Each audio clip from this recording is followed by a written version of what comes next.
And people to talk about it with you. Neek is ready to go. Shefty's got all the insight. D. Wood is going to play that piano if it's the last thing we do. And Louis Riddick is making deals with us this morning as well. But we begin with the game of the night, and it comes from the NBA. The Brooklyn Nets, the new look Nets, on the road against Cleveland. That's Kyrie's former team. He makes the return. He's pointing to the ring finger. He won a championship in Cleveland. Pick it up, fourth quarter. Nets have been trailing much of the night, but James Harden trying to bring them back. Took just 14 shots, finished with a 21-point triple-double. Under 3 minutes to go. Brooklyn is down 5. Kevin Durant finding his space. Doesn't need much. Finished with a team-high 38. It's a one-possession game. Just over a minute left. Joe Harris. No. Kyrie. Yes. Brooklyn ties it at 1:13 in the final minute. 11 seconds left. Colin Sexton turns it over. Kyrie's got a chance to win it. Look at the time. 4 seconds. 3 seconds. 2 seconds. Oh, it's poked away. They actually call a charge on Kyrie. That would be challenged. It would be reversed. There wasn't enough time left to do anything about it anyway, so we're going to overtime. First possession in the OT for Brooklyn. It's Kyrie off the screen. Straightaway three. 37 points in 48 minutes for Kyrie in his return. On the other side, Cleveland still down 3. Larry Nance Jr. Yes, we're tied at 120. Next, Nets possession. Harden driving, kicking. That's Jeff Green who knocks it down. Nets a 3-point lead. What a game. 5 seconds to go. Nets by 3. Sexton on Kyrie. 4 seconds. 3 seconds. Oh, he knocks it in. 1.6 seconds remaining. That one goes. So the Nets have one final chance to win it in the first overtime. Kevin Durant, he played 50 minutes, and that one's not there. We go to a second OT, and that would belong to the Cavs. A little over 2 minutes to go. Cavs up by 5. It's Sexton. Yes, Sexton with a game-high 42. Cavaliers in double overtime. 147, 135. Kyrie, let's talk. You know, we'll have good nights, we'll have great nights, but it's how we galvanize this group together and how we sacrifice and compromise for the greater good. Great glimpses. We started off the game very, very, very good. Just the entire game, we just got to find a way to get stops when we need to. It felt perfect. It felt like we belong together. This journey together is going to be fun. You know, it was a tough first start, and especially it was an up and down game for us. But I like where we are. The big fella is up early with us here this morning. It's Kendrick Perkins. And Big Perk, this was a game we were so looking forward to, and it obviously, in a lot of ways, lived up to the hype with double overtime and all the big numbers. What was your number one takeaway from last night? Well, Greeny, the number one takeaway was that Kyrie missed time, and he came back and took almost 30 shots. Look, the word sacrifice should never come out of his mouth, Greeny. You remember the last time I was on the show and I said that KD was going to be Batman, James Harden was going to be Robin, and Kyrie was going to be Alfred the Butler? You might as well throw that out the window, because Kyrie Irving is not taking a backseat to no one, and he showed us that last night. So I just wrote this down for you here. KD took 25 shots in the game last night. Kyrie took 28. James Harden took only 14. How does that formula sound to you going forward? Well, it don't sound good. And here's the thing. Steve Nash has to do a better job of staggering their minutes. He has to play Kyrie Irving in a 6-man role. That doesn't mean he doesn't start him, but when you look at what the bench gave them yesterday, it was only 10 points.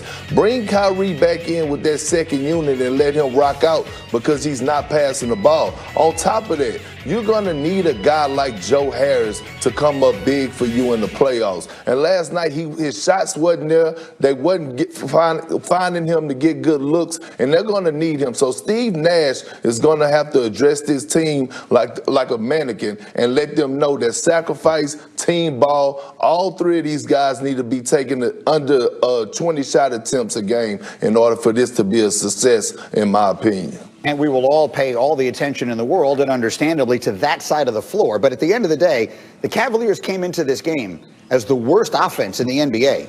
And the Nets allowed them 147 points, granted, in 2 overtimes. Can they stop anybody? Is their defense as much of a concern as I think it is?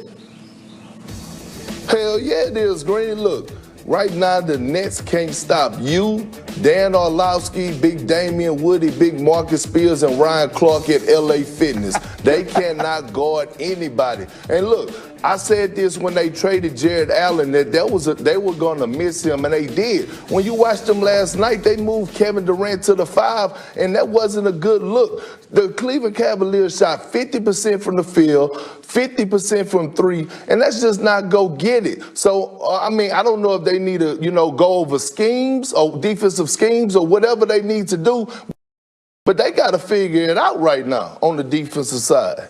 Okay, and so all of that is great, and we will have plenty more time to break down the hoops. But there was one other thing I wanted to bring up with you, Kendrick, and in order to do this, I want to bring our friends Damian Woody and Dominique Foxworth in early this morning.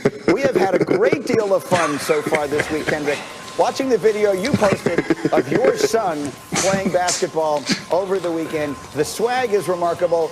Big Perk, take us through this a little bit here. Look at that.